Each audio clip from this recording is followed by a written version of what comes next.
Okay, so this question is just like yesterday's question where you are going to have to put the following steps in order according to the distributive property with the first step on top. So what a question would normally look like would be 8 parentheses 3 plus 4.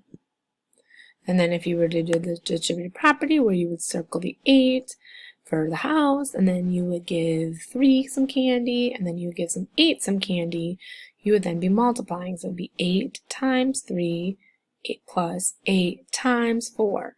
So then you click and drag your parentheses. Then you would sit here and say, oh, well, 8 times 3 is 24, and 8 times 4 is 32. So I got to add those two up. So I'm going to drag that because that's next.